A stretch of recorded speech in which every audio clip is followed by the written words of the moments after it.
Cette émission s'adresse à un public averti. Doc Mayou et José Arsenault. Au réseau Cogeco, vous écoutez Doc Mayou et José. Avec le Doc et José Arsenault. Bon matin et bienvenue dans l'émission Le Doc Mayou et José en ce vendredi. Et en ce vendredi, le Doc Mayou est pas mal content.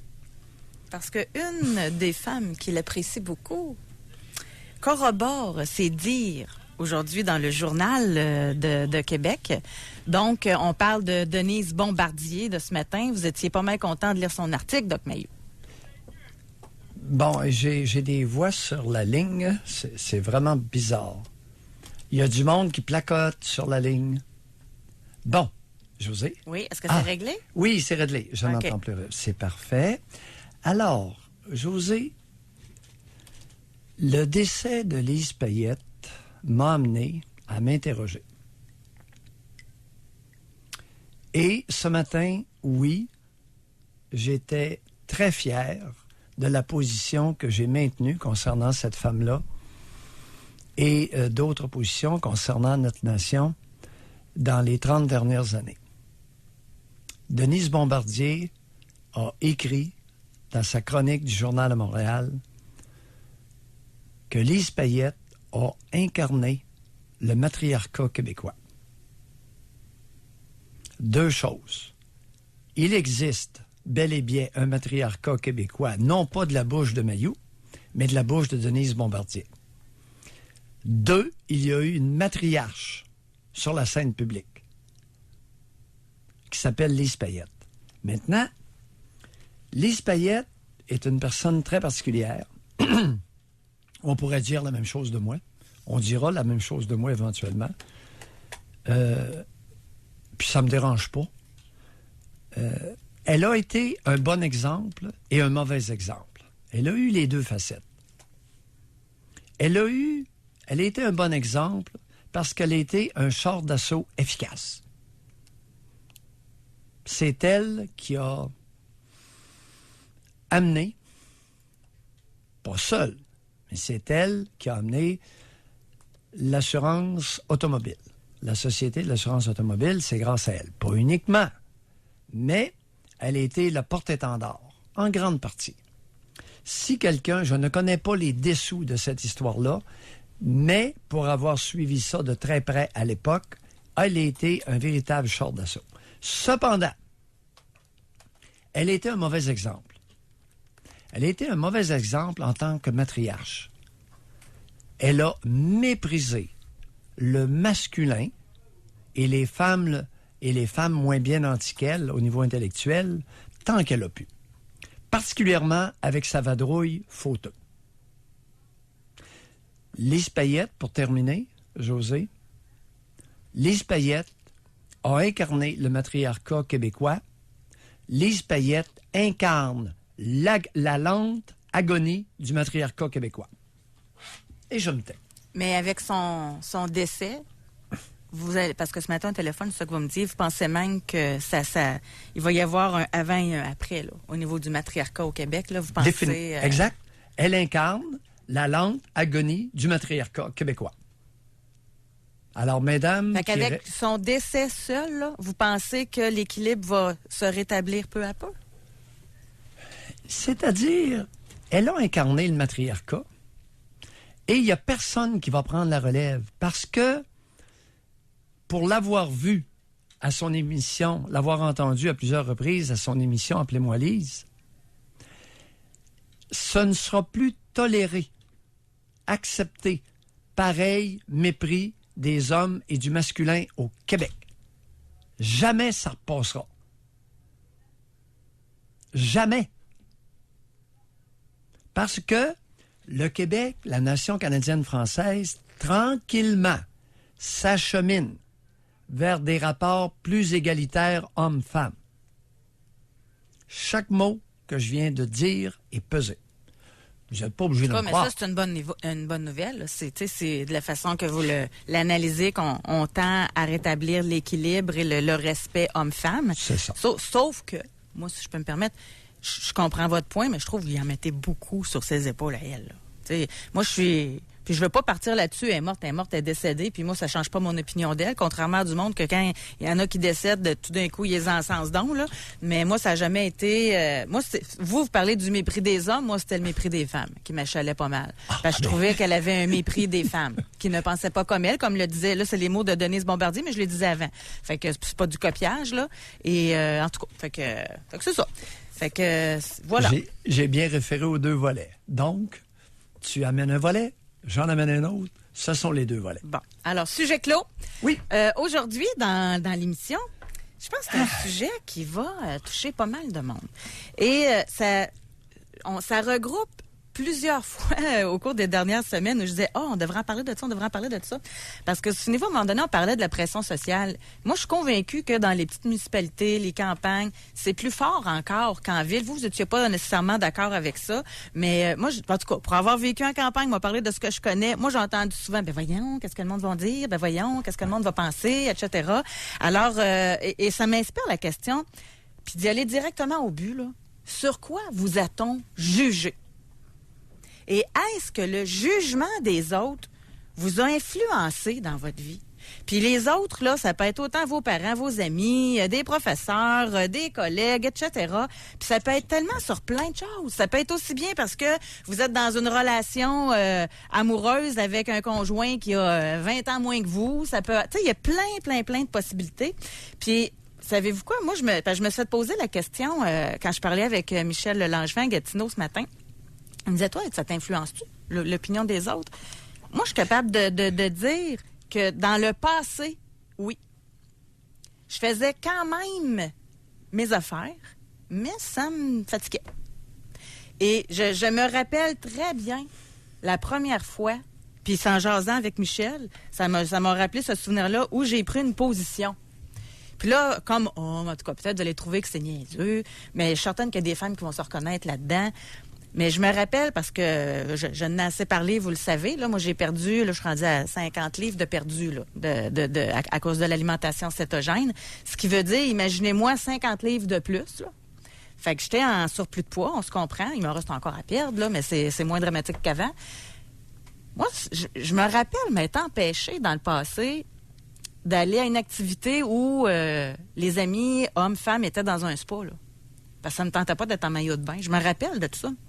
Et je me rappelle très bien du moment où j'ai dit « ça suffit, c'est assez ». J'étais en voyage à Cuba avec une amie de femme. Et à un moment donné, la plage était belle, etc. Je me suis revirée de bord, je l'ai regardé. Puis j'ai dit « regarde, moi je me mets en maillot de bain, là. Puis si tu trouves pas ça beau, là, tu regarderas ailleurs. » Puis c'est pas parce qu'elle me jugeait, c'est moi qui avais peur du jugement des autres, là. Puis elle a dit « ben là, franchement, il n'y a pas de problème. » J'ai tellement passé une belle semaine, là. Je m'en suis foutue carrément et ça a tracé un trait, vraiment une ligne, là. Le avant et le après en disant, là, ça suffit, le regard des autres, je fais mes affaires. Puis je pense que ça a influencé le reste de mes autres décisions par la suite.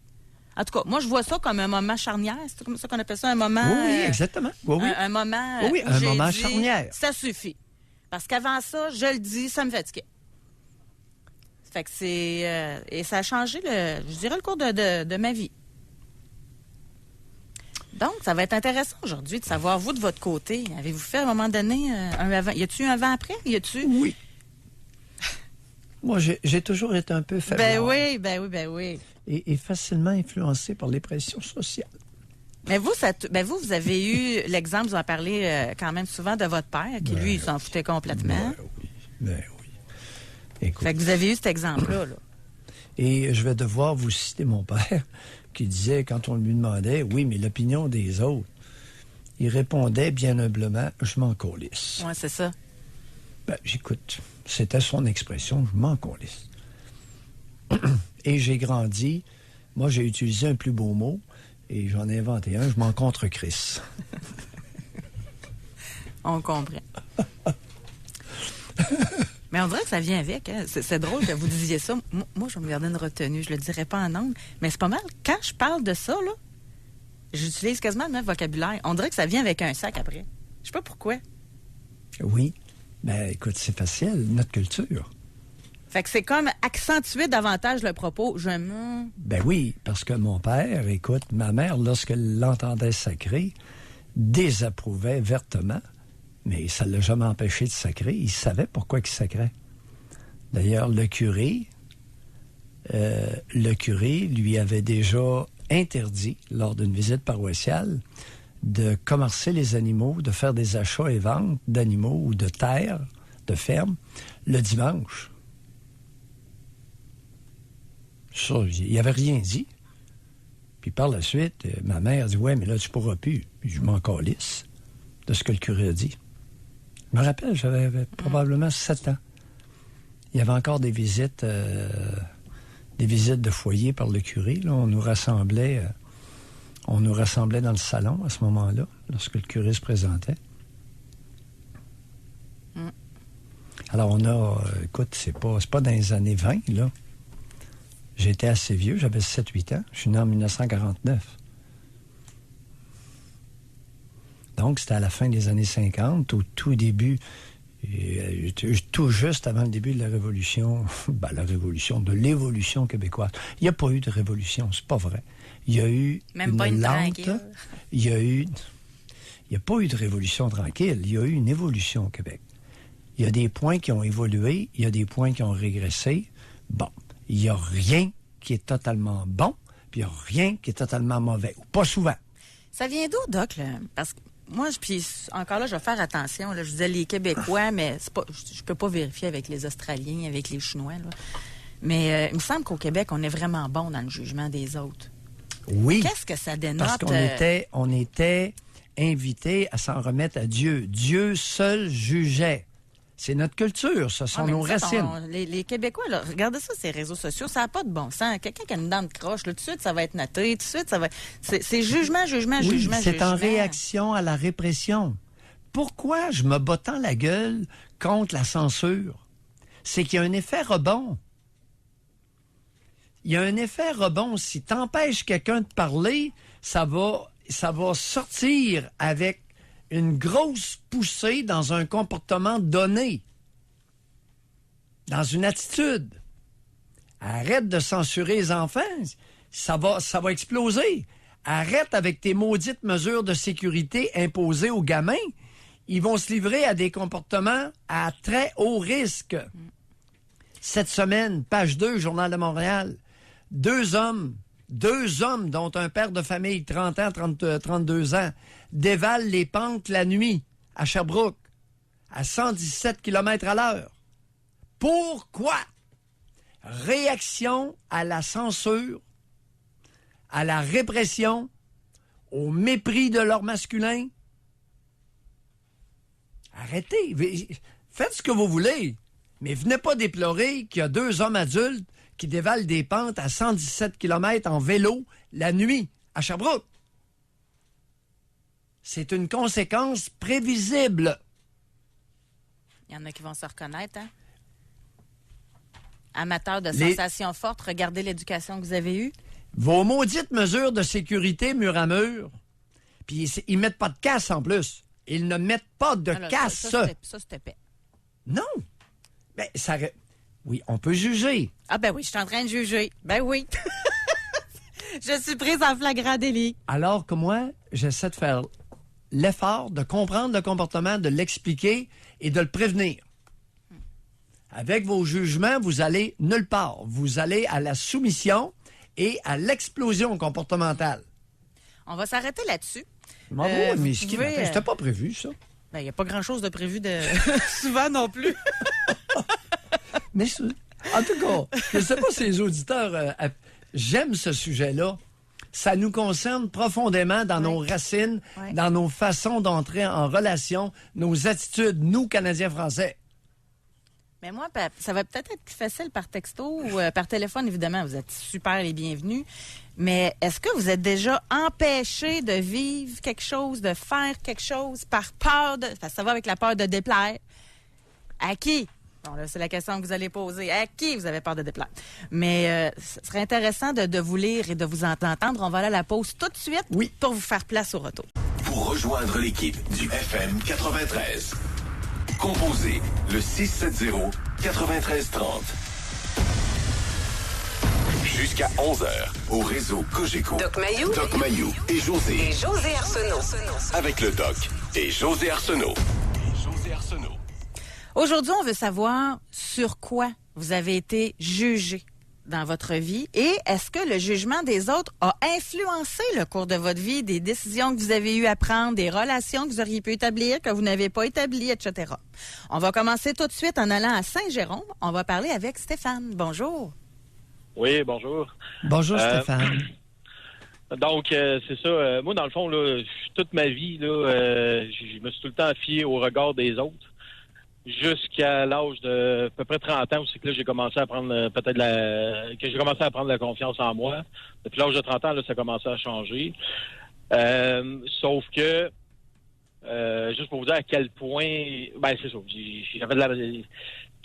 mon attitude, je me fiais beaucoup à ce que les autres disaient, et particulièrement les femmes. Si j'essayais de débattre sur un sujet avec les hommes, à la limite, c'est correct, je suis capable de défendre mon argumentaire, mais dès que ça se produisait avec une femme, ça m'était quasiment impossible. Je sais pas pourquoi, mais je changeais du tout au tout. Je m'écrasais littéralement autant que je suis capable de me tenir debout que devant une femme totalement à plat. Puis c'est ça, j'ai gros manque de confiance en moi.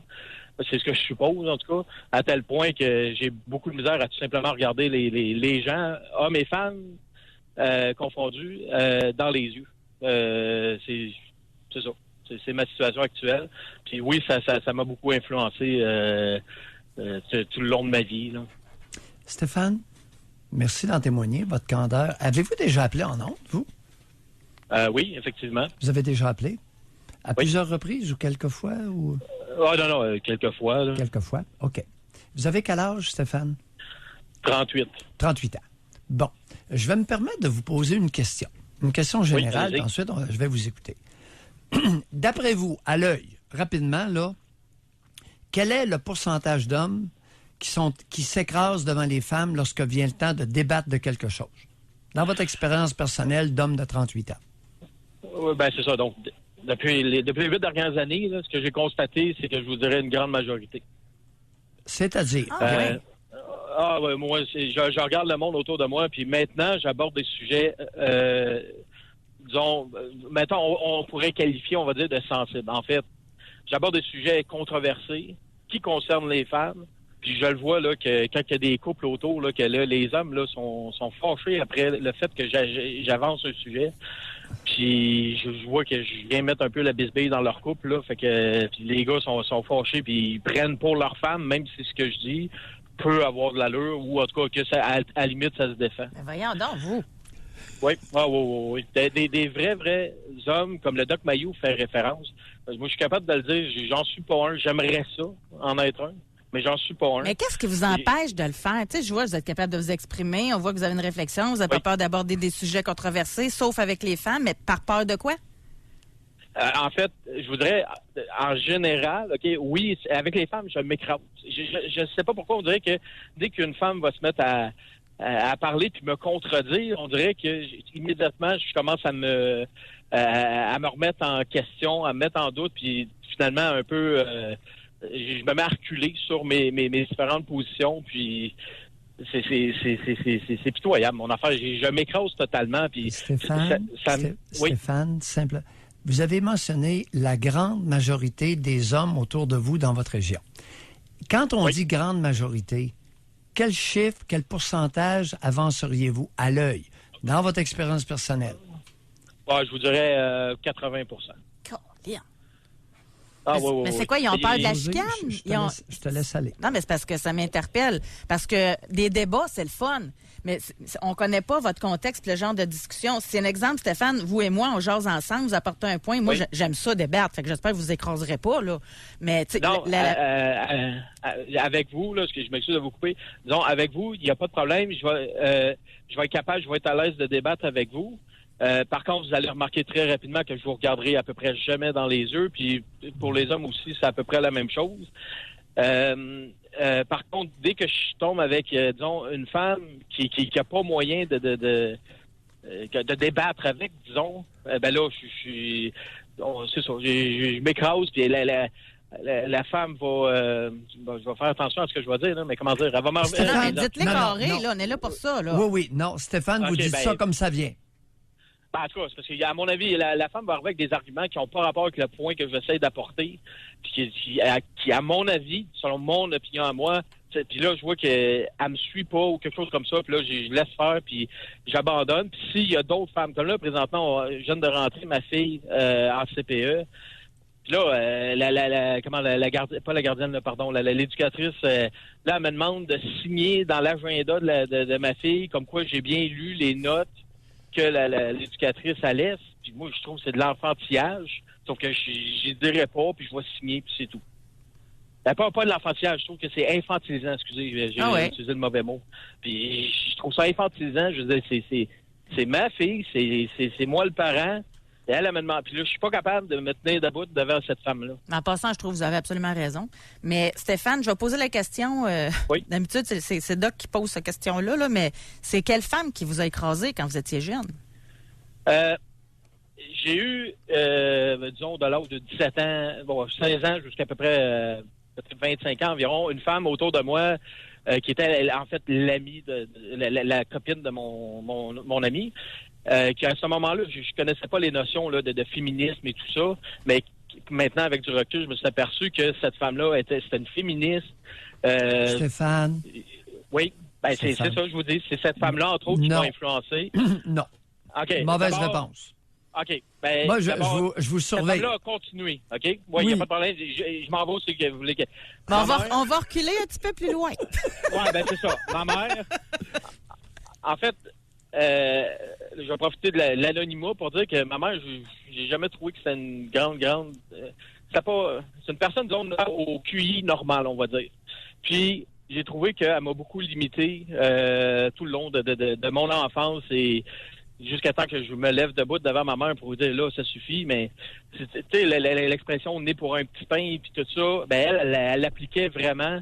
quasiment au pied de la lettre, puis que, tu sais, si jamais... Il était arrivé quoi quand vous vous êtes levé, puis vous avez dit ça suffit? C'était par rapport à quoi?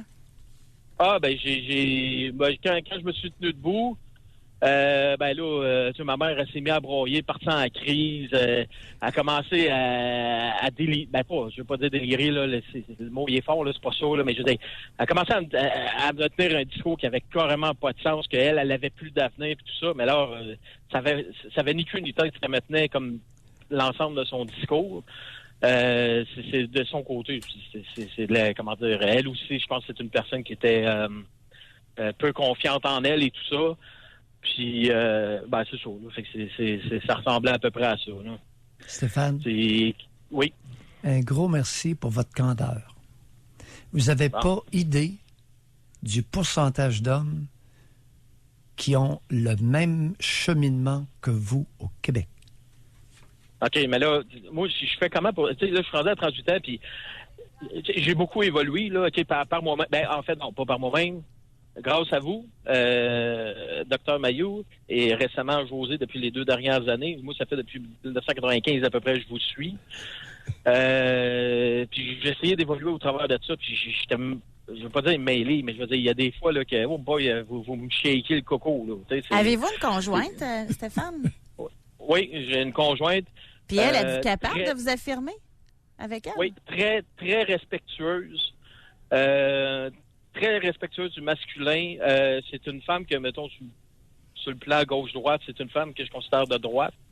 Très terre à terre. Des fois, on a des débats ensemble et tout ça, puis j'adore discuter avec. C'est le fun. C'est des femmes comme ça, là, j'en veux plein autour de moi. Je veux que mes filles ressemblent à cette femme-là. Mais c'est ça. Sauf que c'est plutôt rare. Là. C'est peut-être moi qui s'entoure pas des bonnes personnes, mais elle, c'est une perle, puis je la garde parce qu'elle est très importante pour moi. Oui, faites attention. Oui, bon. totalement. Là, c'est bon.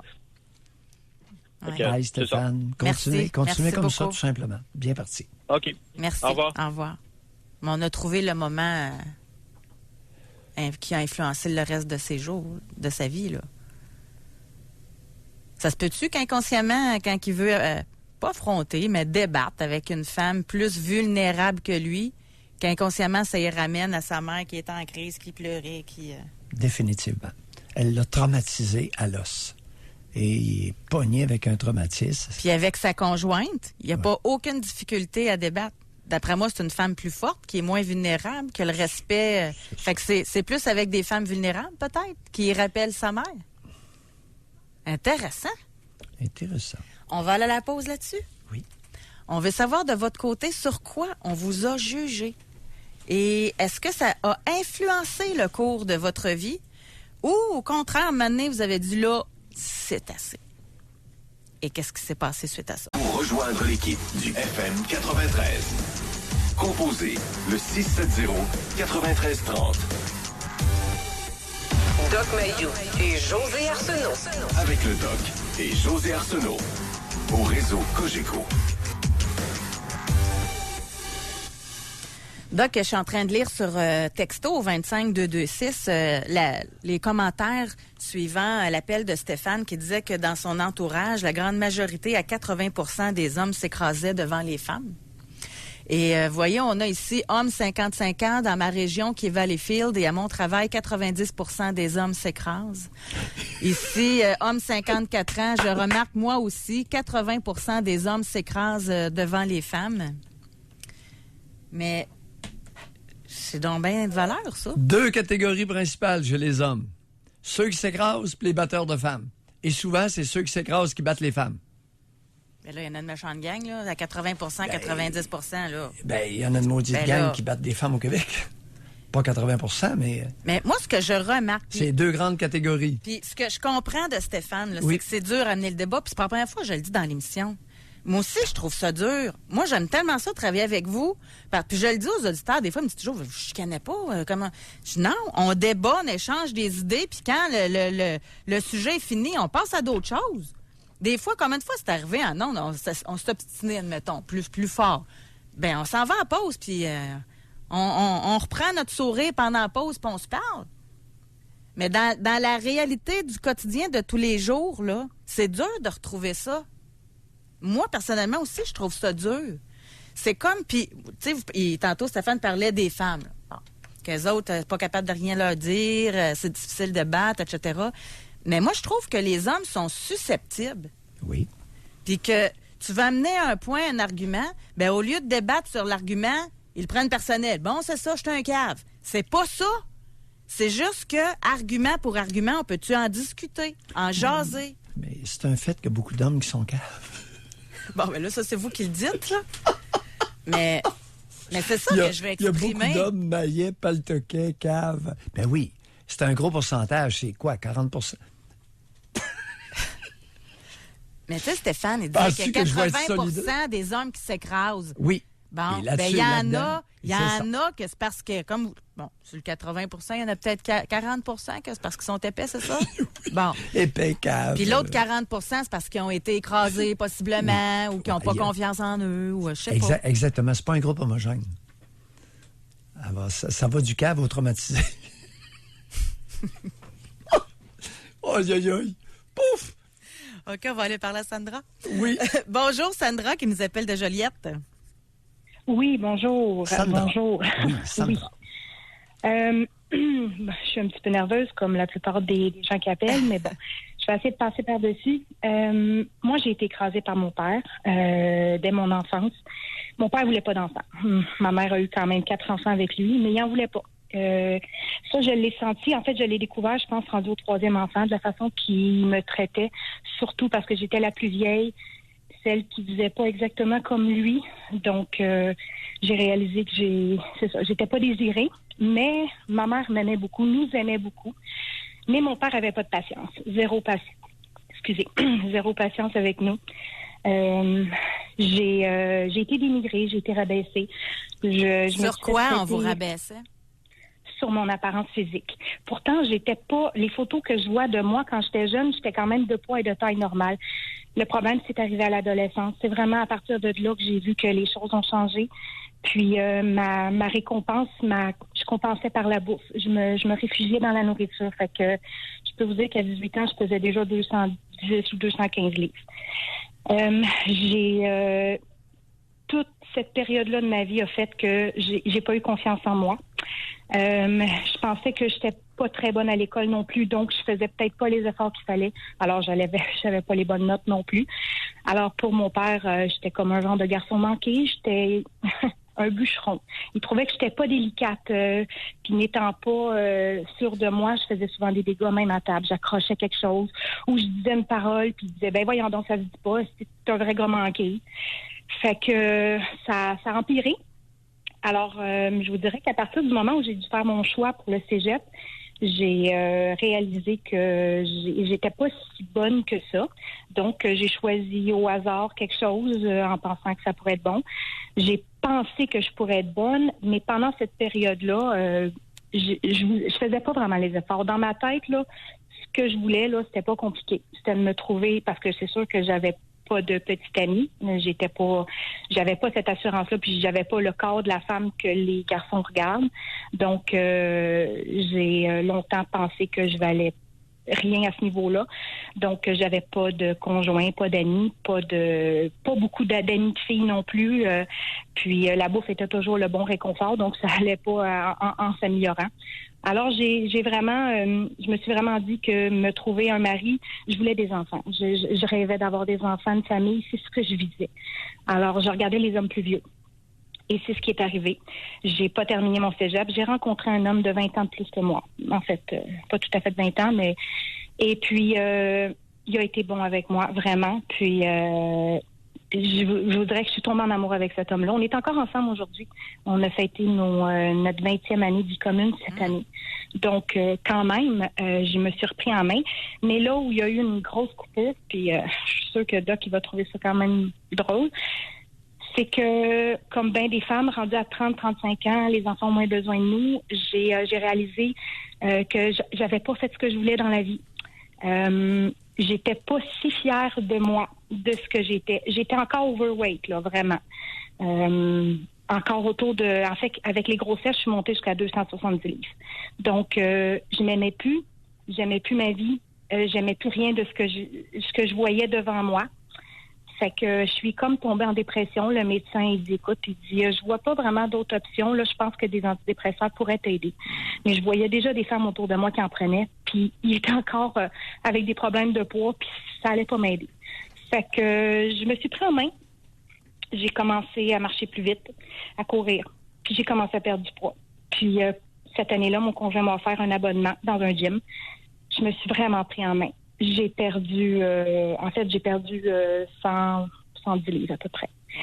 Donc, là, du jour au lendemain, je me suis regardée autrement. Je me suis trouvée belle. Les hommes me regardaient, ce qui n'était jamais arrivé. Là, j'étais devant comme devant un buffet. Excusez l'expression, là, mais c'est comme ça. Je me suis sentie désirée, désirable.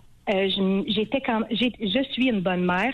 Mes enfants étaient épanouis, ils étaient bien, ils avaient moins besoin de moi, ils étaient dans le sport. Puis mon conjoint travaillait beaucoup. Je ne l'ai pas trompé, mais je me suis beaucoup remise en question. J'en ai parlé avec lui, on a passé à travers. Ça a été un an difficile, une année difficile, mais j'ai pris la décision de rester avec lui parce que j'étais bien puis parce que je suis amoureuse de lui. Sandra, avez-vous l'impression que vous avez vécu votre vie sur le retard? Tu sais, si vous aviez eu un père... C'est tout à fait ça. C'est exactement ça. Je ne l'ai pas vécu, ma vie. Je l'ai juste subi. Je ne l'ai pas choisi. Comment dire? Je regrette rien de mes enfants, de mon conjoint. C'est pas ça. C'est que je pensais que je valais pas plus que ce qui m'est arrivé. Puis non, je ne l'ai pas vécu. Puis j'ai pas vécu l'adolescence que j'aurais dû vivre. J'avais toujours peur de la claque qui pourrait venir en arrière de la tête, du bras levé par le bras, comme Doc il dit. Ouais. Mais votre mère, elle vous défendait-tu un peu, votre mère, là-dedans? Ma mère, elle a 4 enfants, là, à 2 ans de différence. Je pense qu'elle a pensé que la violence de mon père, c'était pas si grave que ça. C'était pas dramatique. Votre mère aussi, donc, a un rôle à jouer là-dedans. Oui. Ah oui, je la protège pas là-dedans. Elle a à subir ces choses à elle. Mais Sandra, à 13 ans, quand vous ne protégez pas votre mère, mais vous protégez votre père de façon épouvantable.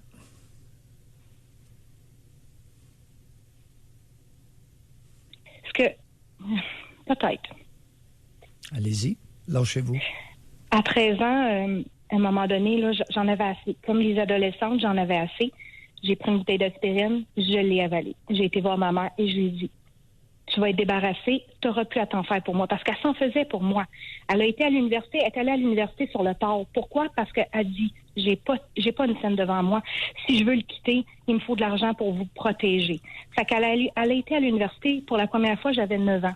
Elle y allait de soir, elle restait à la maison 2 jours pour nous et elle allait à l'université le soir. Mais c'était l'enfer le soir avec mon père. Je me faisais ramasser, me faisais rentrer dans les murs jusqu'à temps qu'elle m'en donnait. Elle dit, OK, ma fille, elle dit, fais ton lunch, tu t'en viens à l'université avec moi. Fait qu'à l'âge de 12 ans, j'allais à l'université avec ma mère 3 soirs par semaine. Et j'assistais au cours. C'était quand même très drôle. Vous avez quel âge, Sandra? Vous avez quel Aujourd'hui, âge? j'ai 43. Pardon, je pensais que vous en aviez 74. 43 ans? Oui, j'ai 43 ans. Mais c'est arrivé il y a 30 ans? Ben, presque, oui. Sandra, Oui. parlez-nous de votre père. Et à partir du moment où j'ai avalé ma bouteille d'aspirine, ma mère a pris les choses en main. Sandra, Puis elle a demandé le divorce. Sandra, parlez-nous de votre père. Mon père est décédé, j'avais 18 ans. Ma mère, ça faisait 2 ans qu'elle l'avait quitté. J'avais à peu près 16 ans, 15-16 ans quand il est parti. Comment vous avez réagi à son décès à 18 ans? J'ai eu de la peine, mais pas plus que ça. Vous avez eu de la peine? Peine de quoi? Ben, j'ai eu de la peine. Tu sais, le départ de quelqu'un, j'ai eu le sentiment comme... J'ai eu de la peine. Il est parti. J'avais mon petit frère qui avait juste 11 ans qui comprenait pas ce qui se passe. J'ai eu de la peine. J'ai eu de la Écoute, peine alors, elle embarque le petit frère là-dedans. Sandra, pourquoi vous avez eu de la peine?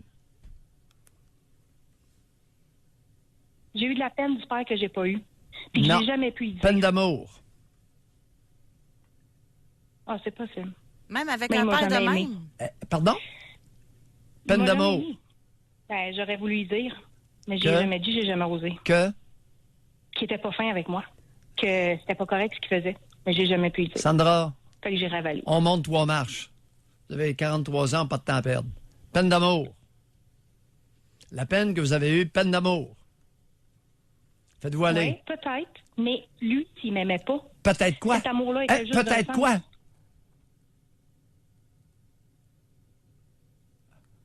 Faut que vous remplissiez le blanc, là. Non. Peut-être quoi, Ouais. Sandra? Vous dites peut-être. Ben, peut-être que s'il m'avait aimé, j'aurais été mieux dans ma peau. Peut-être. Je sais pas. Il ne vous a pas aimé. Il vous a convoité sexuellement.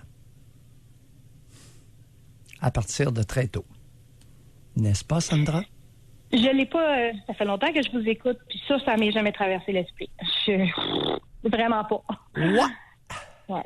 Je dis pas le contraire, mais ça m'a jamais Et traversé l'esprit. pourquoi vous dites pas le contraire? Vous êtes Parce que articulé. probablement... Ben, vous avez raison. J'ai raison Mais sur il va quoi? falloir que je creuse. C'est quoi Mais cette affaire-là? le fait, c'est vraiment à partir du moment où je suis devenue une jeune femme, comme vous dites si bien, que les choses ont commencé à être pires, puis que j'ai réalisé des choses aussi. Fait que oui, c'est possible. Petit lien avec les seins et la menstruation? Mais oui, je dis pas le contraire. Ben, Sandra, merci. Vous êtes C'est bon. fine. Vous êtes fine de vous être prêtée à un exercice candide. C'est comme ça qu'on avance, José. Merci, La Sandra. candeur a parfois sa place. Anonyme, le bonhomme est mort, ça fait longtemps. Grand bien lui fasse. Mais l'humain est drôlement fait. Hein? Non, mais ce que je veux dire, là... Écoute, C'était la un pause, pas la fin, pause là. s'en venait. On n'avait pas trop de temps à perdre. Là, Non, matin. mais comment tu peux... Puis Sandra était Comment d'accord. tu peux avoir une peine d'amour de ton père alors que ton père, c'est un pas fin puis qui t'a fait passer à côté de ta vie? C'est ça que je dis, l'humain. Il l'aimait trop, elle l'a spécial. senti, pressenti. Alors, Sandra n'est pas stupide, là. Elle a pressenti, elle est perspicace. Elle a pressenti qu'il se passait quelque chose entre eux deux. Et elle a eu une grosse peine d'amour à 18 ans lorsqu'il est décédé. Il y avait un amour conjugal entre son père et elle. Ben, un amour dominant-dominé, en tout cas. Amour conjugal. Avec convoitise sexuelle. Ben oui.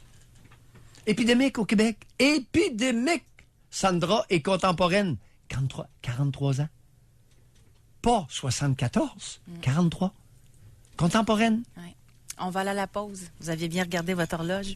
Alors, on y va à l'instant même et au retour, réservez votre circuit téléphonique. Vous voyez, juste avec la question sur quoi vous a-t-on jugé, là, on va dans des directions tellement intéressantes. Tu sais, entre Stéphane puis Sandra, là, c'est deux thèmes différents. Avec un énorme lien commun. Oui. Mais là, de toute façon, n'importe quel sujet qu'on fait, non, on revient toujours à l'enfance et à la mère et au père, et etc. Fait qu'il va toujours y avoir un lien commun dans tous nos sujets. On va à la pause et je vais vous lire par texto en attendant aussi. Pour rejoindre l'équipe du FM 93, composez le 670-9330 Doc Mayou et José Arsenault. avec le Doc et José Arsenault au réseau Cogeco. Aujourd'hui, dans l'émission, on veut savoir sur quoi vous a-t-on jugé? Et est-ce que ça a influencé le reste de votre vie ou la prise de décision? Par texto au 25226, on a « Femme, depuis aussi loin que je me souvienne, j'ai toujours voulu plaire à tout le monde de peur d'être rejetée. De peur que quelqu'un soit fâché après moi, ce que je ne supporte pas. Je fais beaucoup d'anxiété et me sens coupable à la moindre fois où je dis non. Je m'empêche de vivre ma vie pour faire plaisir aux autres et ça me fait même mentir parfois pour me protéger. Je me trouve vraiment stupide, mais c'est ma vie. Je me laisse écraser sans être capable de répliquer, ce qui me crée beaucoup de colère. » Oui. Et à quel endroit que ça a commencé? Quel est le début? Il y a tout ce qu'il faut dans ce témoignage-là pour détecter le début, le problème et la solution. La solution préventive. J'ai de la difficulté à dire non. Je me trouve stupide. Où a-t-elle intégré cette opinion d'elle-même? Et avec qui? Qui ne tolérait pas qu'on lui dise non? La bonne femme ou le bonhomme? Ou les deux? Qui l'a traité de stupide en bas âge? Le bonhomme? Ou la bonne femme? Ou les deux? Elle a intégré. Ça fait partie d'elle. Ils l'ont traumatisée. Alors, chères auditrices qui avaient des enfants, attendez un peu. Solution préventive pour la nation canadienne-française. Lorsqu'un enfant, jeune enfant, vous dit non, il a 3 ans et demi, puis il dit non facilement à cet âge-là. OK? Votre réaction est très importante. Le jeune enfant a le droit de dire non. Maintenant, il peut être obligé d'obéir quand même. Tu as dit non, mais tu vas le faire pareil. Alors que fait la traumatisante ou le traumatisant? Une claque ou la culpabilisation. C'est-tu épouvantable? Me dire non? Dire non à ta mère? Tu fais de la peine au petit Jésus, à la Sainte Vierge? Non, plus là. Fait de la Attention. peine à ta mère, oui, mais on dit plus, là. C'est plus contemporain. Ça roule encore. Tu fais de la peine à maman avec tout ce qu'elle fait pour toi. Pis l'enfant la regarde. Il regarde la grande. Espèce d'imbécile. Les larmes aux yeux. L'enfant vient tout bouleversé. Le moton dans la gorge, la boule dans le ventre. Quel crime odieux vient-il de commettre? Solution préventive. José, le Québec haït les enfants parce qu'il a des mauvaises attitudes éducatives trop répandues. Les bons parents sont minoritaires. Mais j'espère que c'est une minorité de parents là, qui traitent leur enfant de stupide. Ben non. Voyons.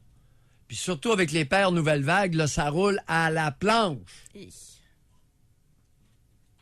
On va aller au téléphone, on va parler avec Nicole. Elle nous appelle de Shawinigan. Bonjour. Oui, bonjour. Bonjour, Nicole. Bonjour. Moi, je voulais parler de ma vie un peu. Excusez. Mon père, c'est un ancien frère, OK, qui ont adopté 2 enfants, dont moi, OK.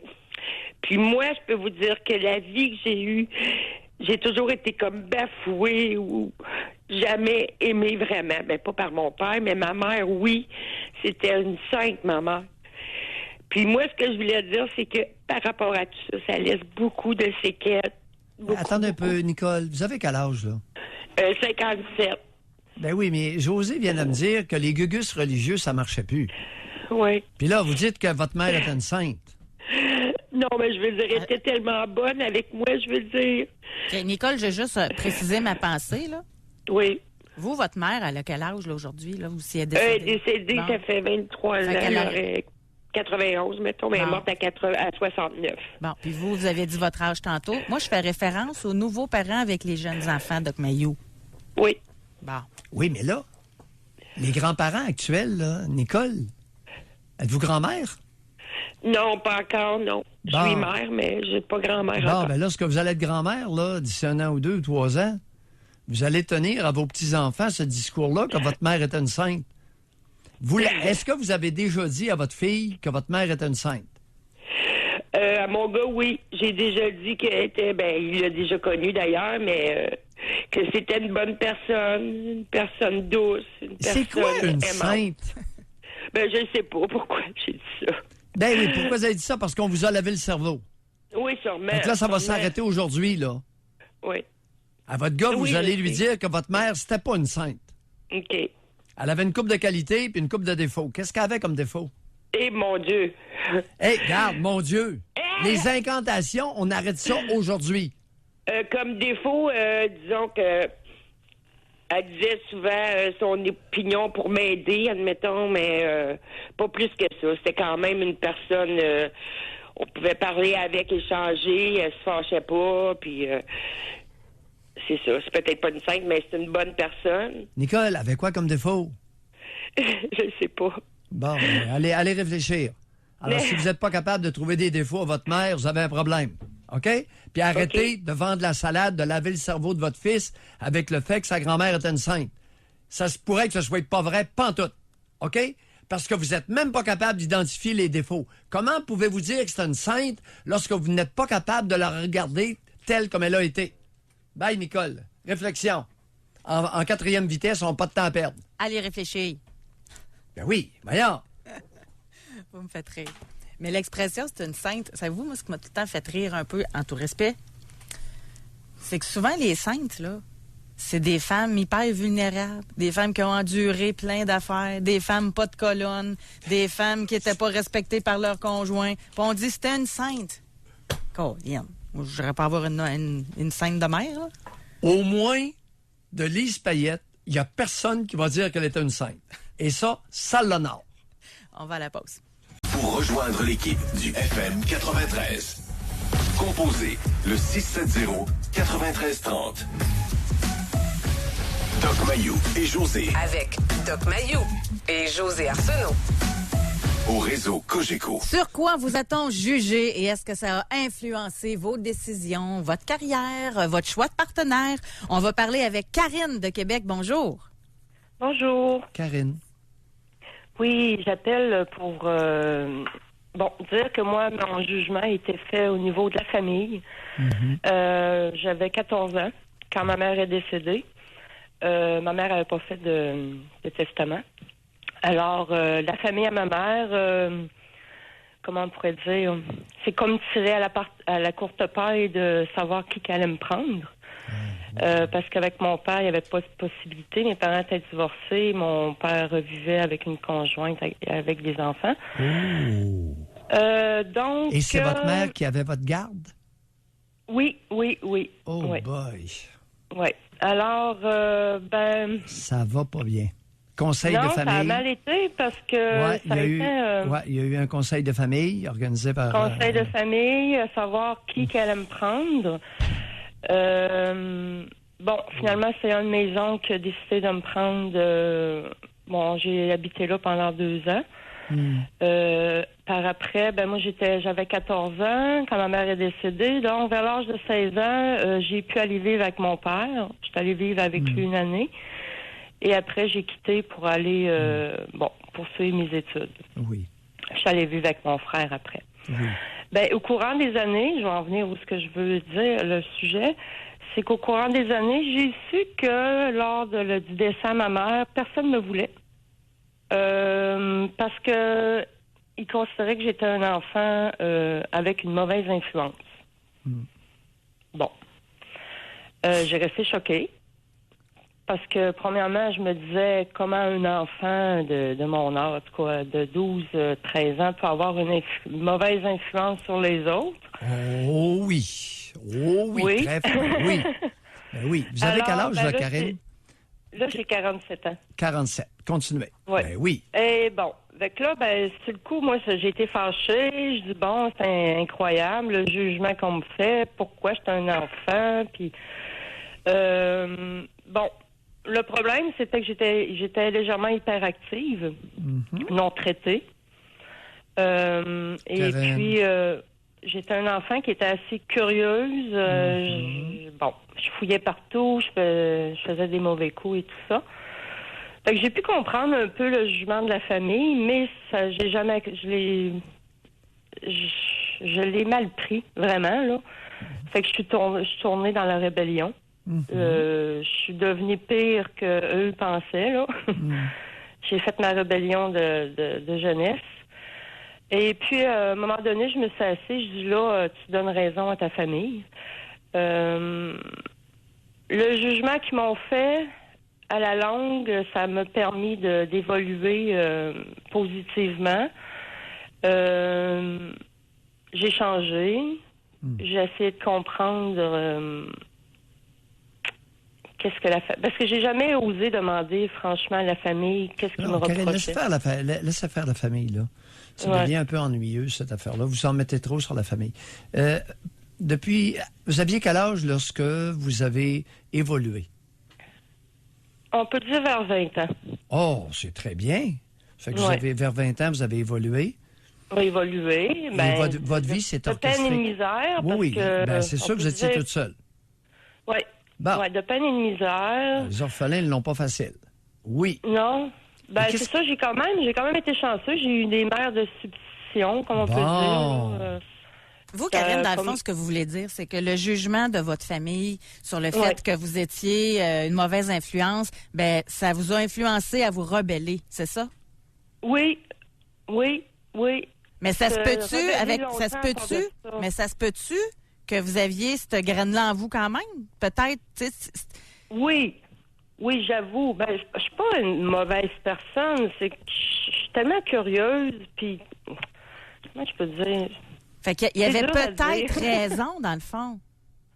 Peut-être. Mais je considère que tu laisses pas un enfant comme ça, à cet âge-là. Karine, quel était le bon côté de votre rébellion? Aspect positif. Je me suis améliorée. Bon, merci. Parfait. Et vous faites quoi dans la vie actuellement? Là, vous êtes dans... Je suis dans le domaine hospitalier. Bon. Ouais. Et votre vie va pas pire? Oui, ça va. On est bien content. Alors, vous avez eu raison de vous rébeller? Je pense que oui, finalement. Grand bien vous fasse. OK. Merci, Karine. Merci.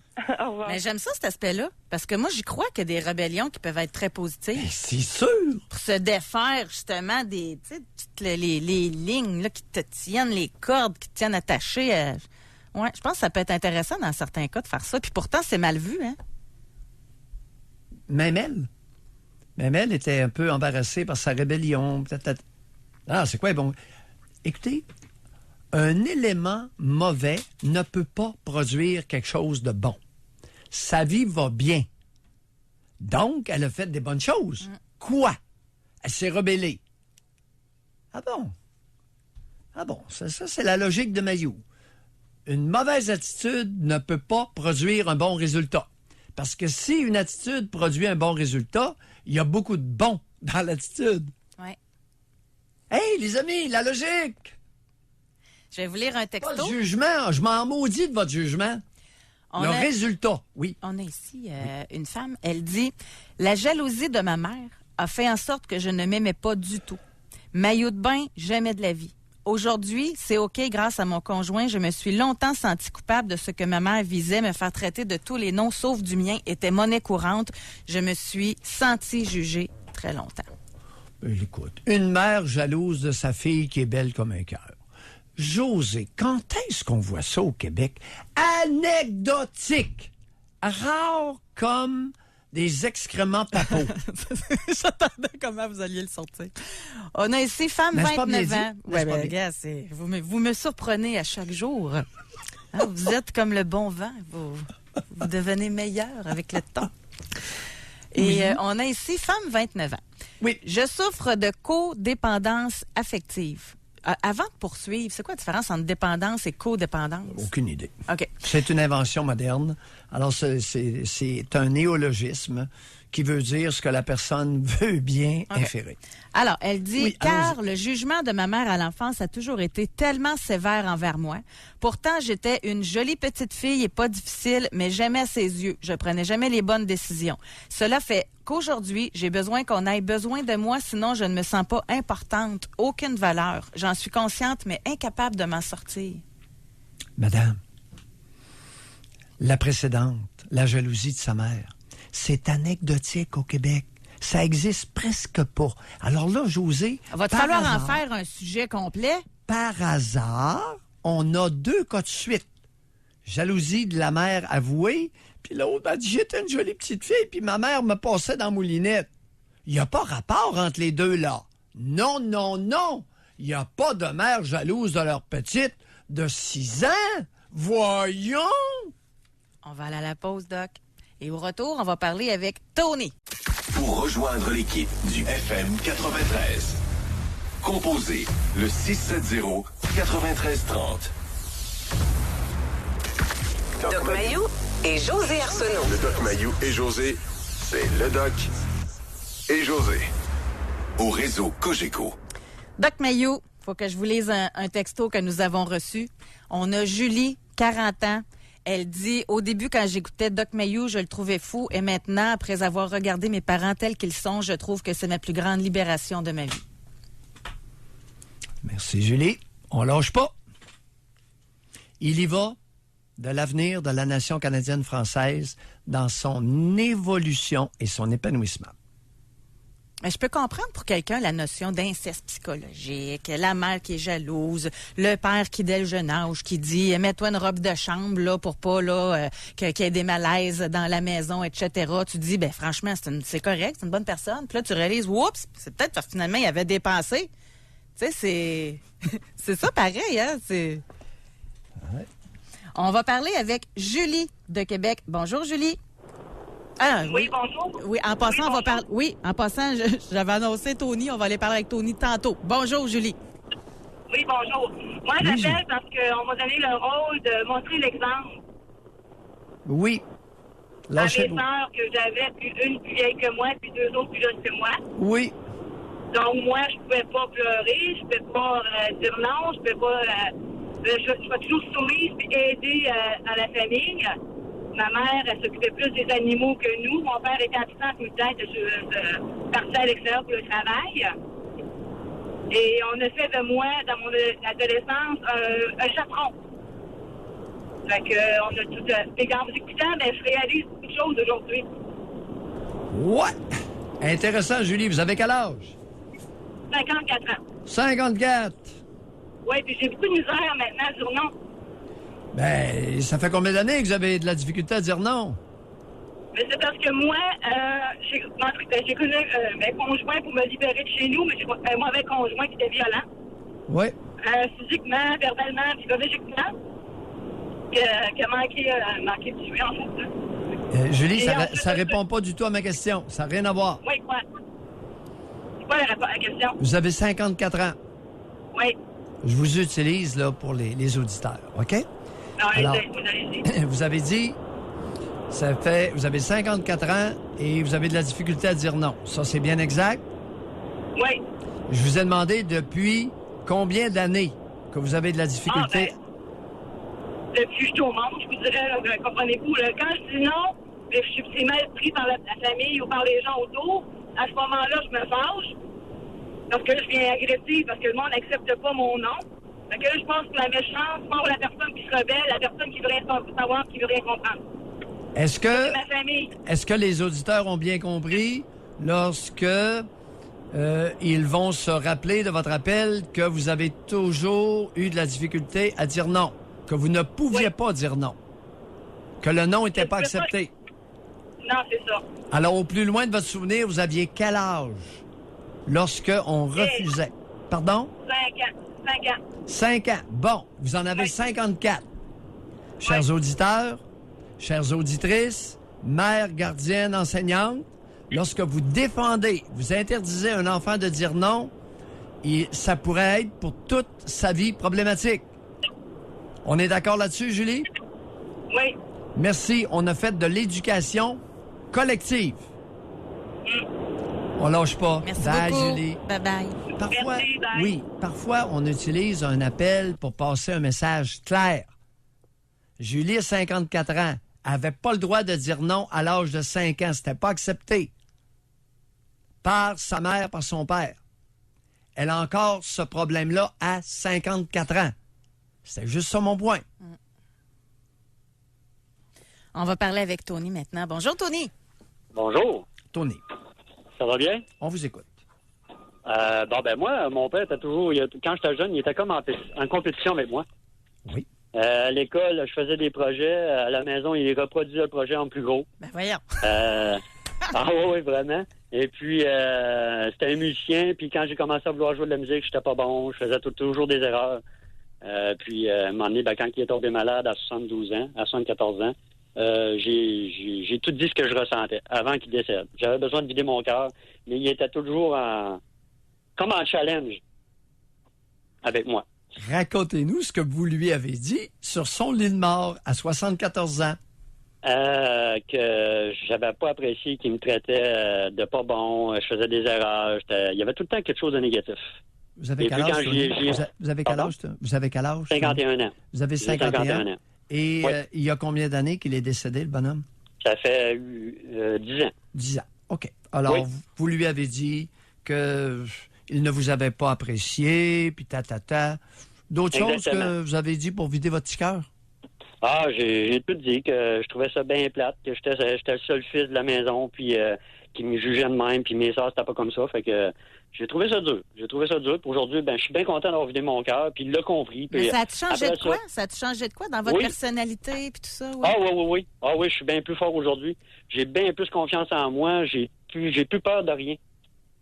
Ça a changé vraiment ma vie, ça. De lui dire de vider mon cœur puis de lui dire ce que je ressentais. Ça m'a fait le plus grand bien au monde. Aujourd'hui, là, j'ai une belle vie heureuse. Tony, Oui. vous avez oublié un joueur. Un joueur? Ouais? Moi? Non. La bonne femme était où? Ouais. C'est sûr qu'elle prenait pas bien la défense, là, mais sur le côté de ma mère, ça se passait bien. C'est sûr qu'elle elle essayait de nous encourager de son mieux, mais c'est sûr que on dirait que dans ces temps-là, je sais pas pourquoi que les femmes OK. Tony, vous venez de mentionner une expression qui va devoir mettre fin à notre conversation. Dans ce temps-là, alors, Tony, vous n'avez que 51 ans et vous êtes âgé. OK. Bye, Tony. Oui. Pas âgé en termes d'âge, en termes de mentalité. Non, ça n'a pas de bon sens. Ça n'a pas de bon sens. Un homme de 51 ans, dans ce temps-là, il n'est plus contemporain à 51 ans. Il est vieux. Comment vous expliquez ça? Il est heureux. Il va bien. Il a libéré son petit cœur. Malheureusement, il n'est pas un homme. Puis il n'est pas un homme, pas à cause du bonhomme, à cause de la bonne femme. La bonne femme l'a livré pieds et mains liés au bonhomme qui était sans dessin.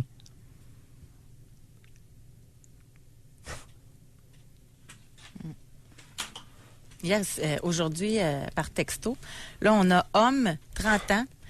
J'ai 2 sœurs qui ont été dénigrées toute leur vie par ma mère. Et ce sont ces mêmes femmes maintenant qui me reprochent de ne plus avoir de contact avec cette femme castratrice. Ça, c'est un genre de syndrome de Stockholm, ça? Non, ça, c'est l'agonie du matriarcat auquel j'ai référé dans notre éditorial initial. Et j'invite ceux qui se joignent à ne pas se gêner. Permettez-vous d'écouter notre éditorial qui, j'ai l'impression, est assez unique dans notre clan canadien-français. L'éditorial que nous avons eu à nous deux. Cet homme-là, 30 ans. Lente agonie du matriarcat québécois. Et je dis. Je vais vous lire un autre texto. Oui. Homme, 39 ans. Oui. Je m'empêche de tout faire. Parents séparés dès l'âge de 3 ans, vécu avec ma mère. Mère qui m'encourageait, mais une fois rendue à faire, me stoppait parce qu'elle avait peur que je me plante. Père a jamais voulu que je fasse quoi que ce soit. Rendu ado, rebellé envers le père, mais réussissait à m'écraser pareil. Ma première femme ne m'a jamais encouragée, mais jamais découragée. Ma présente femme ne m'encourage pas, me laisse faire, mais si je me plante, ouf, me fait sentir coupable à fond. Quand je réussis, c'est grâce à elle. Moi, j'ai jamais de mérite, donc je ne fais plus rien.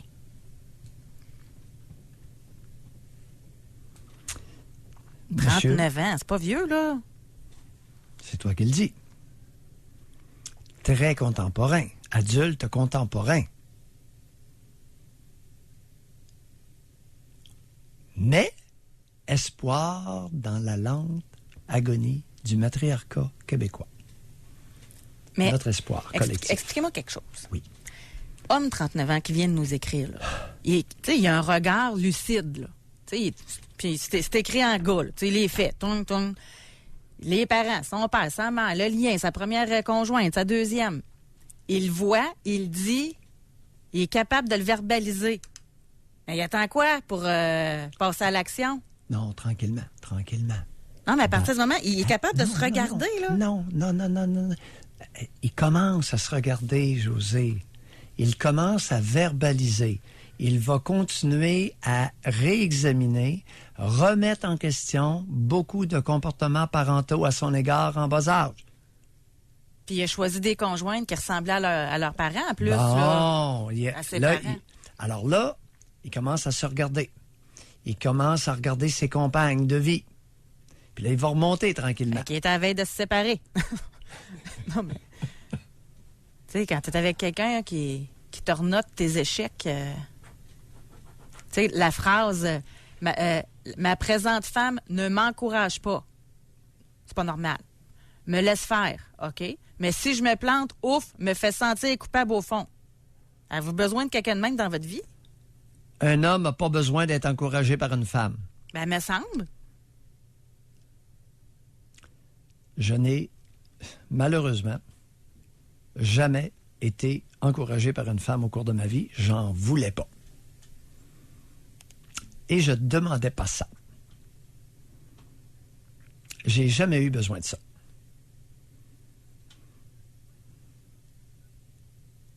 Qui vous admire, qui est fier de vous, ça c'est arrivé? Bon, c'est arrivé un peu. Non. Depuis quand vous êtes humble, là? Derrière un grand homme, il y a régulièrement une femme qui essaie de le faire douter de lui-même. A dit quelqu'un. C'était écrit ça dans le bureau d'un agronome hongrois qui a fui la Hongrie à la nage. Il doit y avoir une rivière ou un fleuve quelconque en Hongrie que ce jeune agronome hongrois, dans le temps de l'étatisation de la Hongrie, l'établissement... Il avait écrit ça. Ouais, derrière c'était écrit tout dans grand homme, il y a une femme. Non, pas toutes. Derrière un grand homme, il y a souvent une femme qui essaie de le faire douter de lui. Ferenc Keller, agronome hongrois, qui a fui la Hongrie à la natation, fui le régime communiste. Son père avait énormément été avocat et avait cumulé beaucoup de terres dans 4 villages différents. Alors, les communistes voulaient simplement les tuer. C'est comme ça que ça a marché, le communisme. Et derrière les grandes femmes, est-ce que ça se cache un homme qui tire vers le bas aussi? Oh, je le sais pas. Là, écoute, j'ai pas opinion sur tout. Là. Ben voyons donc. Là, il est temps qu'on aille en week-end. Là. C'est pas votre genre de pas avoir une opinion sur tout. Là. C'est parce que vous voulez pas embarquer sur les grandes femmes, d'après moi. Je parle de ce que je connais. Et tabarouette. Une chose qui reste juste 2 minutes à l'émission. Ah oui? Parce que là, vous vouliez dire que vous en connaissez pas des grandes femmes, c'est ça? Ben, ils parleront. Elles parleront d'elles-mêmes. OK. On a du temps pour un Est-ce dernier que appel? Lise Wattier est devenue Lise Wattier grâce à un homme ou grâce à elle-même? Est-ce que Lise Wattier avait besoin d'être encouragée à tout bout de champ? Je ne le sais pas. J'aime beaucoup, j'admire énormément Lise Wattier. Maintenant, quel était le rôle que jouait son partenaire de vie? J'ai aucune idée. Elle en a jamais parlé ou pas ce que je sache. S'il y en a qui le savent, dites-nous-le. Parce que c'est une femme que j'admire beaucoup. Mais je sais, j'ai ma théorie, j'ai mon opinion sur Pauline Marois. Avec Slaude. Mais souvent, on entend dire qu'il y a des hommes qui ont eu l'appui de leur conjointe, puis que... Ben oui. Jean Chrétien. Avec Aline. Avec Aline. Elle est importante, elle, Écoute, pour sa carrière. un petit gars de Shawinigan. Il l'a souvent dit. Un petit gars de Shawinigan, ben oui, mais à chaque soir, il fallait que j'y parle sur l'oreiller.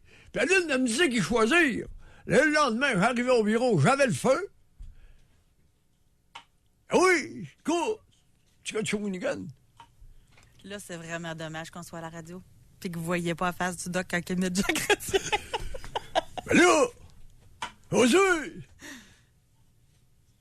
OK, rapidement. La place d'une femme, un homme qui n'a pas de femme, c'est un homme qui est à terre. Voyons. Stéphane, on n'aura pas le temps, malheureusement.